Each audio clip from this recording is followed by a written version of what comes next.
Hello everyone, welcome to the first video of my YouTube channel. इस video में हम market valuations को decode करने की कोशिश करेंगे। करंटली जब मैं ये वीडियो बना रहा हूँ निफ्टी 22,082 के लेवल्स पे ट्रेड कर रही है। उसके बाद करंटली एफआईआई की जो सेलिंग हुई है, जिसकी वजह से मार्केट इतना नीचे आ गया है, उनकी एफआई सेलिंग को भी डिकोड करने की कोशिश करेंगे और मैं इसकी एक साइकोलॉजी या फिर आप कह लो कि जो प्रिंसिपल एफआई सेलिंग और बाइंग से रिलेटेड काम करता है वो आपके साथ डिस्कस करने की कोशिश करूंगा। इसके अलावा काफ़ी लोगों का मेरे को डीएम आया कि जैसे फॉर एग्जांपल अगर आपने चाइनीज और जापानीज मार्केट की अगर हिस्ट्री देखी होगी तो जापानीज मार्केट को तो लगभग लगभग 35 साल लग गए रिकवर करने में, बट चाइनीज मार्केट ने अभी तक नहीं रिकवर किया 2007 का जो इनका हाई था। तो कहीं हम इंडियन मार्केट भी सिचुएशन में तो नहीं है कि अगर हमें भी कहीं 20-25 साल लग जाए रिकवर करने में। इसको भी मैं आपको नंबर्स के साथ एक्सप्लेन करने की कोशिश करूंगा कि क्या हुआ था एक्चुअली इसमें। और एंड में मैं आपके साथ एक सिंपल एलोकेशन स्ट्रैटेजी डिस्कस करने की कोशिश करूंगा, जो कि लॉन्ग टर्म में अगर आप फॉलो करते हो तो जो ऐसी करेक्शन अभी जो आई है उसका आपको एक बेनिफिट मिलेगा। So let start with the market valuations Nifty 50 की। निफ्टी 50 की वैल्यूएशंस को डिस्कस करने से पहले मैं आपको एक कॉन्सेप्ट दिखा समझाना चाहता हूं। अब निफ्टी 50 की जो वैल्यूएशन है, निफ्टी 50 उसको हम पीई रेशियो के बेस पे वैल्यू कर सकते हैं। अब काफ़ी लोगों का इस पे डिबेट होगा कि फॉर एग्जांपल अभी जो करंट जो नेक्स्ट रीबैलेंस होगा निफ्टी में, उसमें आपका जोमेटो और जियो फाइनेंशियल सर्विसेज इंक्लूड हो जाएगा और ब्रिटानिया और बीपीसीएल एक्सक्लूड हो जाएंगे। अब इससे होगा क्या, जियो और जोमेटो का पीई कंपेयर टू ब्रिटानिया और बीपीसीएल काफ़ी ज़्यादा है, तो इससे निफ्टी का पीई इन्फ्लेट हो जाएगा। हालांकि वेटेज बहुत कम है तो इसलिए बड़ा इंपैक्ट पड़ेगा नहीं, बट बिना किसी कोई री रेटिंग के या बिना कोई ऐसे ग्रोथ प्रोजेक्शन के निफ्टी 50 का पी ऑटोमेटिकली थोड़ा सा इन्फ्लेट हो जाएगा। अब ठीक है, बात सही है, बट एट द एंड इस मार्केट में हम क्लूलेस नहीं रह सकते।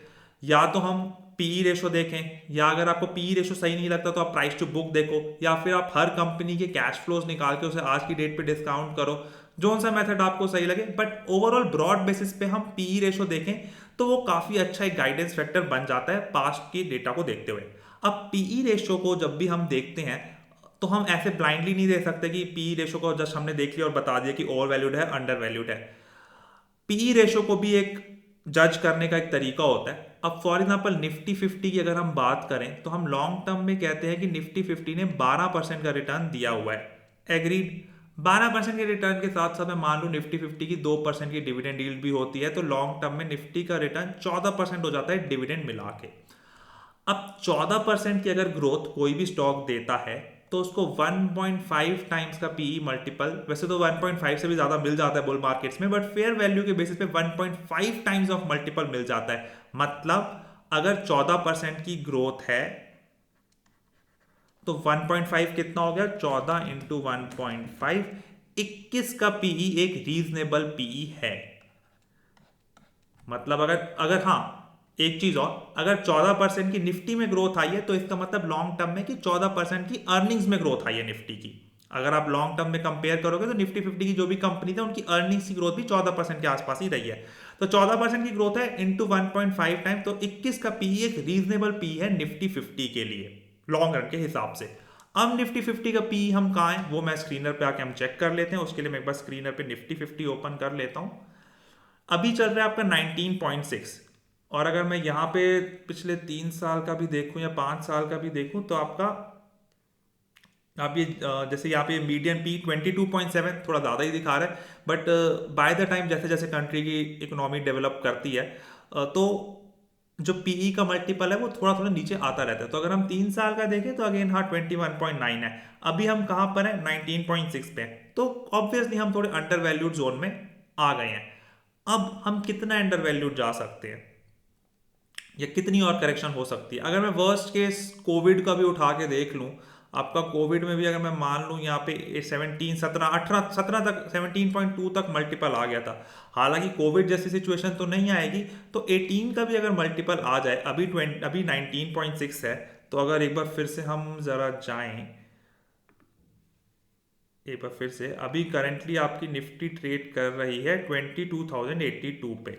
तो निफ्टी की वैल्यू अगर अभी आपकी है 22,082 पे और निफ्टी का पीई रेशियो है आपका 19.6, तो अगर मुझे ईपीएस निकालना हो तो मैं अगर इससे डिवाइड कर दूं तो 82 इंटू डिवाइडेड बाई 19.6, तो निफ्टी का पीई आप ईपीएस आपका निकल के आ जाएगा 1127 का।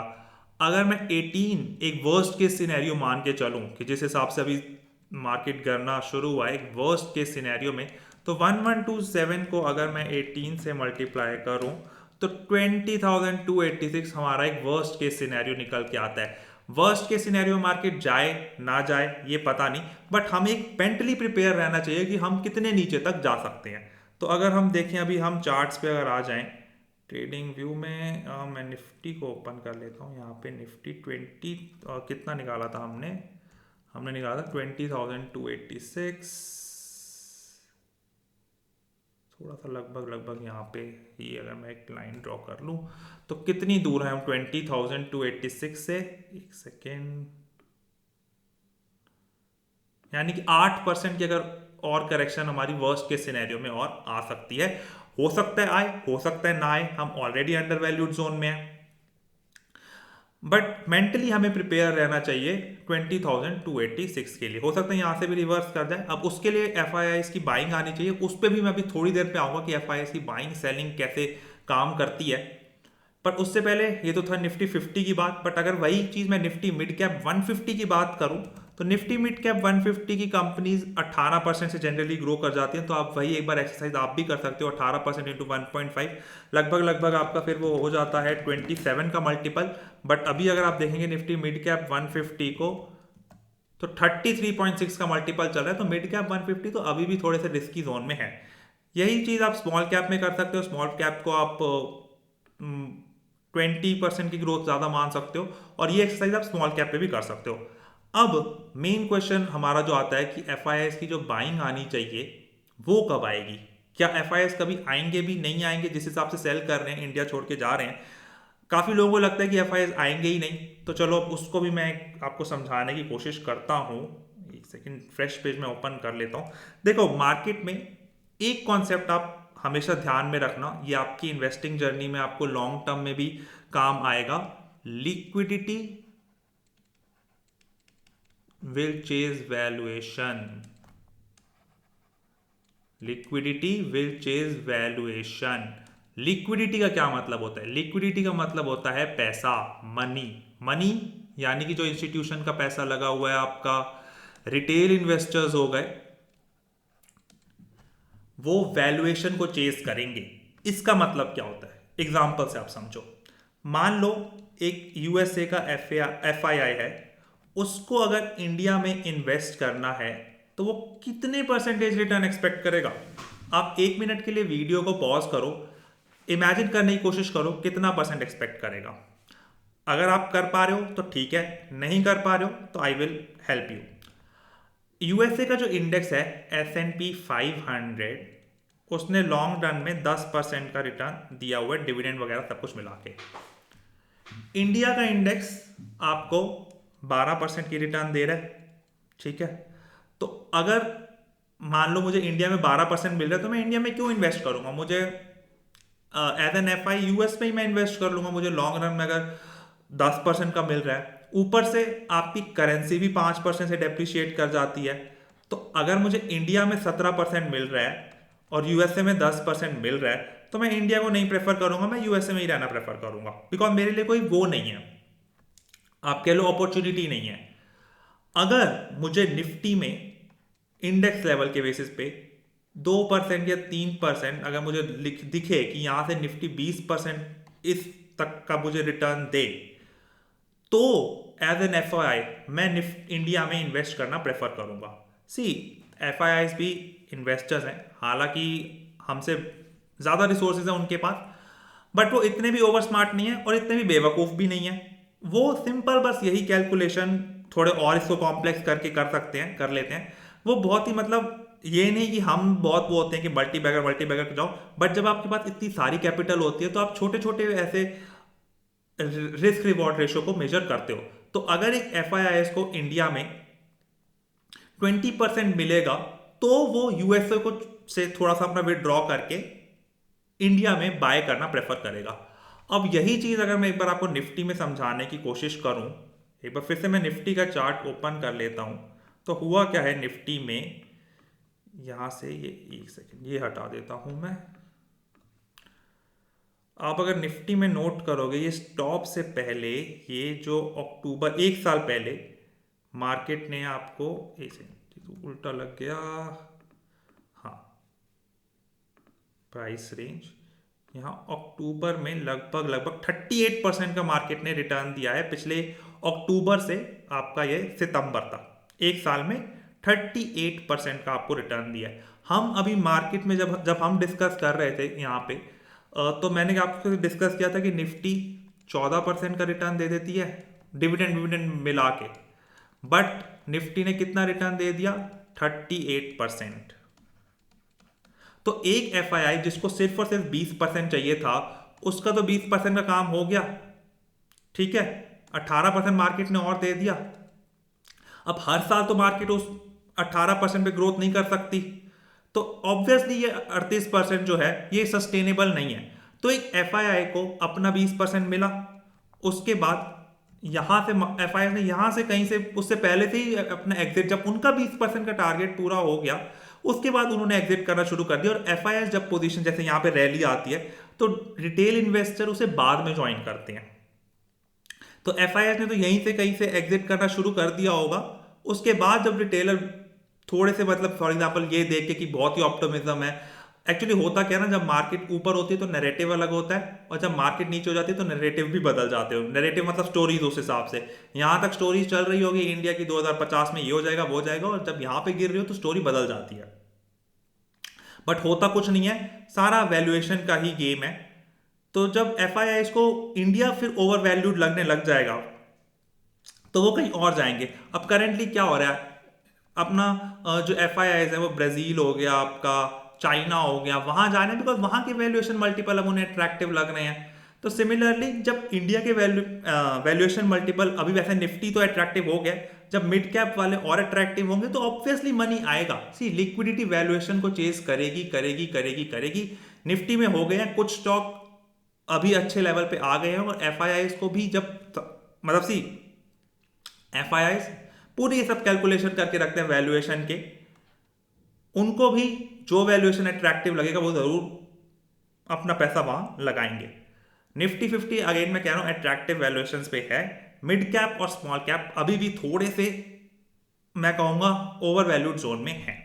अब यहां पे क्वेश्चन आता है, जैसे फॉर एग्जांपल हमने चाइना और जापान की बात की थी, कि चाइना और जापान का जो मार्केट है, एक बार मैं इसका फ्रेश पेज खोल लेता हूं। तो जैसे चाइना और जापान जैसा हमारा हाल ना हो जाए कि चाइना तो आज तक नहीं रिकवर कर पाया और जापान को आप लग गए लगभग लगभग 35 साल रिकवर करने में पिछले हाई से। अब इस पे भी मैं आपके साथ एक एक्सरसाइज करता हूं। मैं चाइना का शंघाई कॉम्पोजिट इंडेक्स है वो ओपन कर लेता हूं। शंघाई कॉम्पोजिट इंडेक्स मैक्स, एक बार पहले यहाँ पे हाई मारा 2007 में, फिर 2015 में मारा, फिर अब मारने की कोशिश कर रहा है, बट बहुत टाइम लग गया रिकवर करने में। अगर इंडिया में तो ऐसा नहीं होगा। चलो एक कैलकुलेशन करके देखते हैं, अब होगा या नहीं होगा पता नहीं, बट मैं आपके साथ एक इंटरेस्टिंग कैलकुलेशन स्टार्ट करता हूँ। एक्सेल ओपन कर लेता हूँ मैं आपके साथ कैलकुलेशन में। ये कैलकुलेशन देख के ना आई गेस आपका कॉन्फिडेंस मेरे हिसाब से तो बढ़ जाना चाहिए। बाकी लेट्स सी आपका क्या व्यू बनता है इस कैलकुलेशन को देख के। मैं थोड़े सेल्स बड़े कर देता हूँ। चाइना का शंघाई कॉम्पोजिट है, ये 1995 में 702 पे था। मैं लिख लेता हूँ, 1995 में ये था आपका 702 पे। आज है 2025, तो अब ये आ गया है आपका लगभग लगभग कितने पे, 3324 पे। 3324 पे ये आ गया है। कितने साल लग गए, मतलब कितने साल हो गए, नंबर ऑफ ईयर्स आपके होगा। अगर मैं 2025 में से माइनस करूं 1995 तो 30 साल लग गए।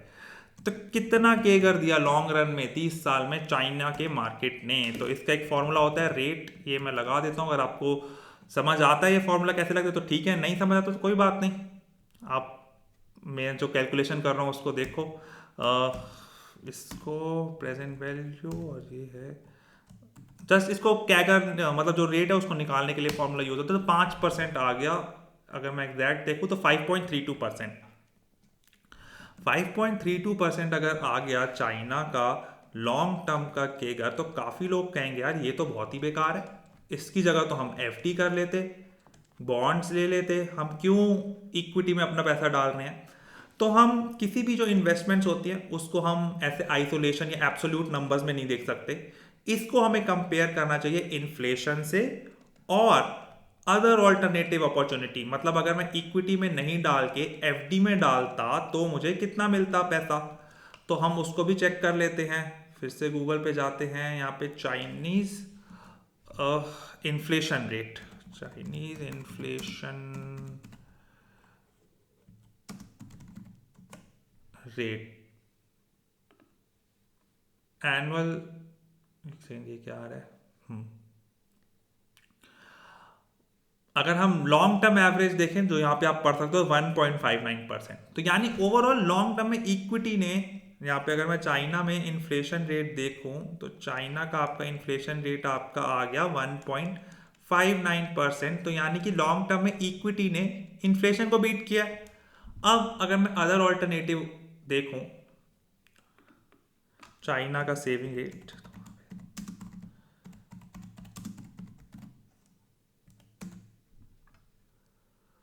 ये तो वो आ गया, ये गलत है। सेविंग रेट 44%, इसका मतलब है कि 44% पैसा सेविंग्स में पड़ा हुआ है, इसका ये मतलब है। कहीं आप कहो कि मैं गलत चीज़ देख रहा हूँ, मतलब जो अभी 44% नंबर आया था उसका मतलब ये है कि चाइनीज़ में जो टोटल जैसे फॉर एग्जांपल जो चाइना का जो डिस्पोजेबल इनकम होती है उसमें से वो 44%, मतलब जितना भी सेविंग्स, सॉरी, जो अभी इससे पहले चाइनीज सेविंग रेट पे जब मैंने किया था और 44% आया था, उसका ये मतलब है कि जितना भी सेविंग्स अकाउंट में चाइना का पड़ा हुआ है वो उनके जीडीपी का 44% है। नहीं समझ आया कि क्या हुआ तो छोड़ो, वो मैंने गलत कुछ टाइप कर दिया था। सेविंग इंटरेस्ट रेट देखूं तो 1 year saving deposit rate China में 1.5% का है लगभग लगभग। तो वही अगर मुझे for example other alternative opportunity भी जो मिल रही है वो 1.5% की है, इन्फ्लेशन को बीट कर रहे हैं, तो अगर मार्केट अभी मेरा नहीं भी रिकवर हुआ तो आई डोंट थिंक सो कि कोई इतनी बुरी बात है। 5.32% का तो मुझे मिल ही गया। जापान में आप सिमिलरली एक्सरसाइज कर लेना, आपको भी यही रिजल्ट मिलेगा। बट आपका क्वेश्चन ये आएगा कि फॉर एग्जांपल जैसे चाइना के मार्केट तो ऐसे ऐसे करके आता नहीं रहा, अगर हमने यहाँ किसी पॉइंट पे इन्वेस्ट किया होता या यहाँ पे कहीं इन्वेस्ट किया होता तो हम लॉस में ही होते। उसके लिए मैं आपके साथ एक एलोकेशन स्ट्रेटेजी डिस्कस करूंगा। अब हालांकि ये कोई स्ट्रेटेजी मेरी कोई प्रोप्राइटरी स्ट्रेटेजी नहीं है कि मैंने बनाई हो या फिर कोई मैंने इन्वेंट की हो। सभी फाइनेंशियल एडवाइजर्स आप काम करोगे तो ये स्ट्रेटेजी आपके साथ डिस्कस करोगे, पर प्रॉब्लम ये होती है कि काफ़ी लोग फाइनेंशियल एडवाइजर के साथ काम करते ही नहीं है, इसलिए आइडिया नहीं होता। जो स्ट्रेटेजी मैं बताने जा रहा हूँ काफ़ी लोग इसका उल्टा करते हैं, बिकॉज मेरी काफ़ी लोगों से बात हुई है। वो क्या उल्टा करते हैं मैं आपको बताता हूँ, बट पहले मैं आपके साथ स्ट्रेटेजी डिस्कस करता हूँ। एलोकेशन के लिए मैं एक और एक्सेल खोल लेता हूँ, इसके भी मैं ज़रा सेल के साइज को बड़ा कर लेता हूँ। एलोकेशन स्ट्रेटेजी, एलोकेशन स्ट्रेटेजी में क्या होता है, फॉर एग्जांपल ये हमारे पास दो ऑप्शन है, या तो हम इक्विटी में इन्वेस्ट करें या डेट यानी कि फिक्स्ड इनकम ऑप्शन आपका हो गया, एफडी हो गया, बॉन्ड्स हो गए, गोल्ड में भी कर सकते हैं और एसेट क्लास में भी कर सकते हैं, बट अभी एग्जांपल के लिए हम यही दो ऑप्शन मान लेते हैं। मान लो 50% हम इन्वेस्ट करते हैं इक्विटी में, 50% इन्वेस्ट करते हैं डेट में। करेंटली हम क्या करते हैं, 1,000 रुपये जो है हमारा पोर्टफोलियो, 1,000 रुपये इन्वेस्ट करते हैं, तो मैं इक्विटी में कितना एलोकेट करूंगा, 500 रुपये, और मैं डेट में भी कितना करूंगा, 500 रुपये। एक सेकेंड लिख देता हूं मैं, 500, 50% हो गया। अब फॉर एग्जाम्पल मान लो 6 महीने बाद या जब भी 3 महीने बाद जो भी हमारा बैलेंस हो, अच्छा ये एलोकेशन ये कोई वो नहीं है कि आपको 50% रखना है, ये हर एक कोई अपनी नीड के हिसाब से आप रख सकते हो, कोई किसी का 80% 20% भी हो सकता है, ये बस एक एग्जाम्पल के लिए। तो मान लो मार्केट ने दे दिया 30% का रिटर्न, और जो आपका फिक्स इनकम डेट है वो 6 महीने में आपको मान लो मिल गया 4% या 3.5% मान लो। एक्सेल थोड़ा सा ऐसे, हाँ, तो ये रिटर्न है 6 महीने की, तो जो वैल्यू होगी 6 महीने बाद, वैल्यू आफ्टर 6 मंथ्स, तो वो आपकी हो जाएगी 500 + 30%, 650। और जो फिक्स पर इनकम है वो तो आपका ज़्यादा बढ़ा ही नहीं, वो आपका बढ़ा 1 + 3.5% से। तो अब आपकी पोर्टफोलियो की वैल्यू कितनी हो गई, 650 + 5175, तो यह होगा आपका 1167.5।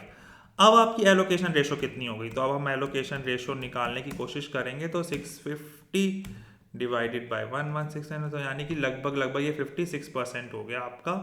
और ये आपका हो गया फिर 1 माइनस दिस 44%। अब आपको क्या करना है, दोबारा जो हमने एलोकेशन डिसाइड करी है उस पर लेकर आना है, यानी कि अपने पोर्टफोलियो को 50-50 करना है।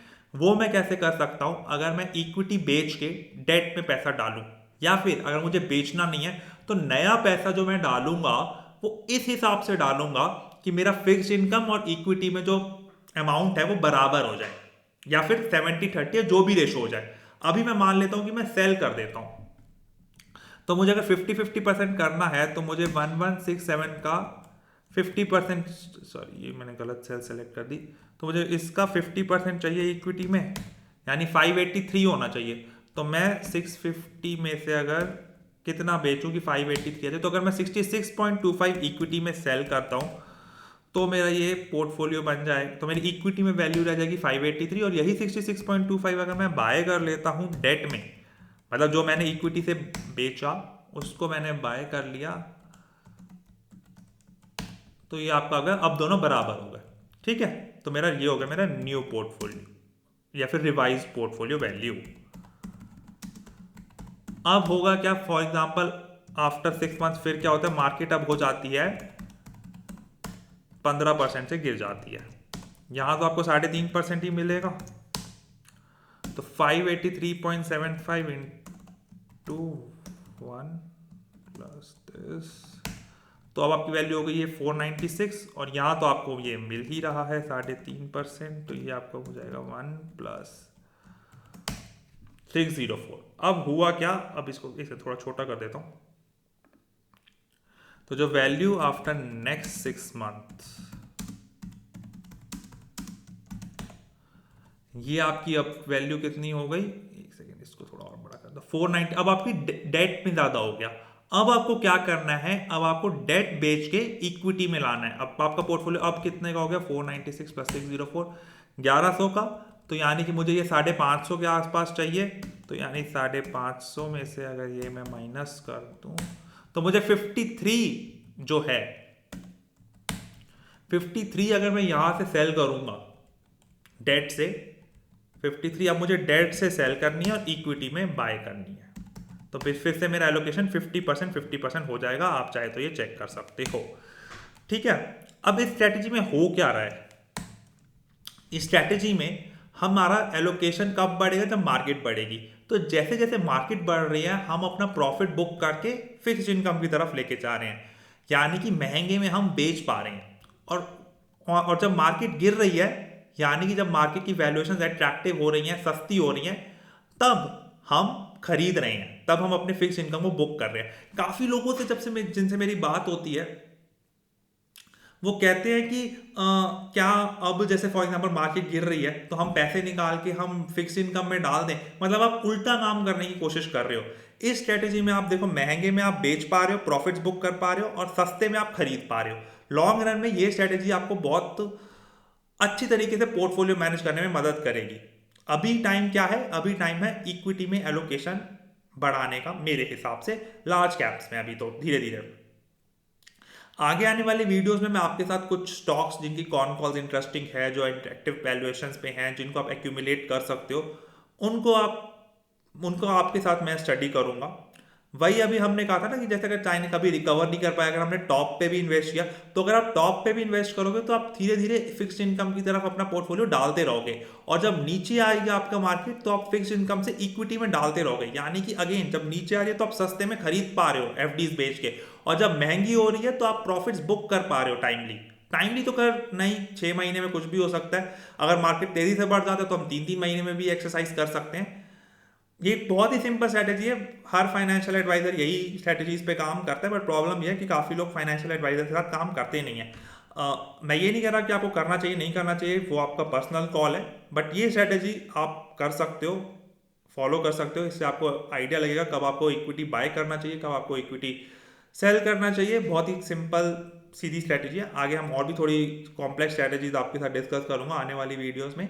तो आज की वीडियो के लिए बस इतना ही। आगे आने वाली वीडियोस में हम कुछ और अट्रैक्टिव कंपनीज डिस्कस करेंगे, जैसे फॉर एग्जांपल JFSL हो गया, कोल इंडिया भी अच्छे डिविडेंड यील्ड पे मिल रहा है तो उसे लेना चाहिए या नहीं, उसको डिस्कस करेंगे। एशियन पेंट्स काफ़ी नीचे आ गया, आपका वायर्स एंड केबल्स में काफ़ी जो रिसेंटली अल्ट्राटेक ने अनाउंस किया है उसकी वजह से काफ़ी नीचे आ गया। हॉस्पिटल्स अब धीरे धीरे करके अट्रैक्टिव वैल्यूएशंस पे आ रहे हैं, तो धीरे धीरे करके सब पे कॉन कॉल्स हम डिस्कस करने की कोशिश करेंगे। आपको ये वीडियो अच्छी लगी हो तो चैनल को सब्सक्राइब कर लो। थैंक यू, आपसे मैं मिलूंगा अगली वीडियो में।